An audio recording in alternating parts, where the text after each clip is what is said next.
नमस्कार शेतकरी बंधूंनो, मी प्रवीण पवार, सुखकर्ता कृषी विकास केंद्र कोळगाव।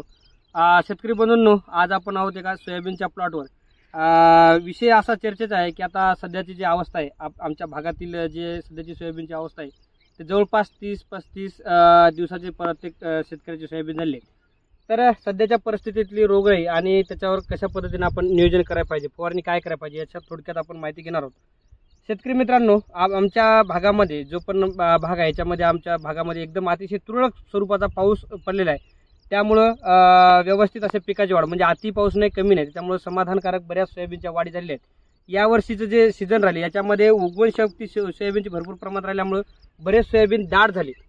अतिरिक्त बीज संख्या निघाल्यामुळे, अतिरिक्त झाडामुळे सोयाबीनची जी वाढ आहे ती अतिरिक्त पद्धतीने आता होत आहे। एक लक्षात घ्या शेतकरी मित्रांनो, सोयाबीन 27, 28, 30 दिवसाचं सोयाबीन झालं की खूप मोठ्या प्रमाणामध्ये सोयाबीनची वाढ व्हायला सुरू होते। म्हणजे 30 ते 45 दिवस असा एक पिरियड असतो, याच्यामध्ये सोयाबीन खूप गतीने वाढत असते।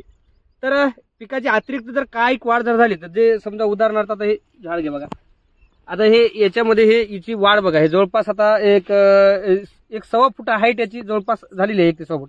तर आता येथून हे 15 दिवसामध्ये पुढच्या भरपूर प्रमाणामध्ये वाढत आणि हे फुलांचे जे कांडे आहेत, म्हणजे याला इंटरनोड जे आपण म्हणतो, यांचं अंतर वाढते। यांचं अंतर जर जास्त वाढलं तर आपल्या जे फुलाची संख्या आहे हे कमी डिरे येतात आणि फुलं कमी लागतात। खालून जवळपास 1 फूट 1.25 फूट या सोयाबीनला काही लागत नाही आणि शेंड्याला थोडे थोडे फुलं लागतात आणि फुलाची संख्या सुद्धा कमी राहते। तर याच्यावर उपाययोजना म्हणून आपल्याला हे 30 ते 35 दिवसात जर आपण हे फवारणी घेतली तर आपल्या पिकाची वाढ ती व्यवस्थित होईल, म्हणजे जेवढी गरजेची आहे तेवढीच वाढ होईल। आणि ज्याच्यामध्ये जे दोन आहेत इंटरनोड, म्हणजे आपण जे फुलाचे जे कांडे आहेत याची संख्या सुद्धा जास्त राहील, फुलाची येणारी संख्या सुद्धा जास्त राहील आणि आपल्याला याच्यामध्ये भविष्यामधून चांगलं उत्पादन मिळेल। या प्रोडक्टचं जे नाव आहे हे सुमोटोमो केमिकल लश नावाचं प्रोडक्ट आहे। अतिशय उत्कृष्ट दर्जाचं हे प्रोडक्ट आहे। पॅक्लाबुट्राझोल 40% आहे, अतिशय नवीन तंत्रज्ञान आहे, सुधारित तंत्रज्ञान। याचं जर प्रमाण आपण प्रति 20 लिटरला 6 ml जर घेतलं आणि याची जर स्प्रे घेतली आपल्या बुरशीनाशकासोबत कीटकनाशकासोबत आपण याचा जर स्प्रे केला तर शेतकरी बंधूंना याचा एक फायदा असा आहे, जे आता झाडामध्ये जिब्रेलिक ऍसिडचं प्रमाण शेंड्याकडे वाढलेलं आहे, नायट्रोजनचं प्रमाण वाढलं आहे, ते सर्व जिब्रेलिक ऍसिड मुळाकडे जातात आणि भरपूर प्रमाणामध्ये मुळांची वाढ होते। मुळांची वाढ झाली, पांढऱ्या मुळांची वाढ झाली तर जमिनीतून येणारे अन्नद्रव्ये जास्त प्रमाणात येतात आणि आलेले सर्व अन्नद्रव्ये पाण्यामध्ये साठवण्याची क्रिया जास्त होते।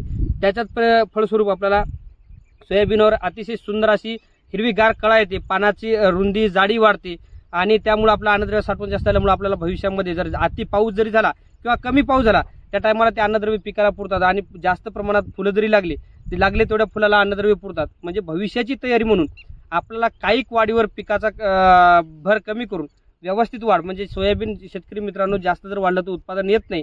त्यासाठी दाट झालेले सोयाबीन आता या 15 दिवसात भरपूर वाढणार।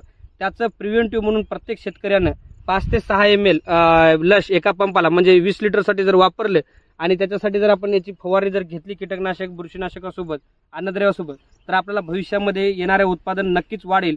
आपला हा अनुभव काही नवीन वर्षाचा नाही, आपण जवळपास 3 वर्षापासून घेतो आणि भरपूर शेतकरी वापरतात। ज्या शेतकऱ्याला माहित नसेल त्यांनी आवर्जून एखाद्या एकवर तर याचा प्रयोग करून पाहावा आणि रिझल्ट बघून घ्यावेत। आपल्याला या एका प्रोडक्टमुळे जवळपास 10 ते 20% वाढ करून घेण्याची क्षमता या प्रोडक्टमध्ये आहे। धन्यवाद।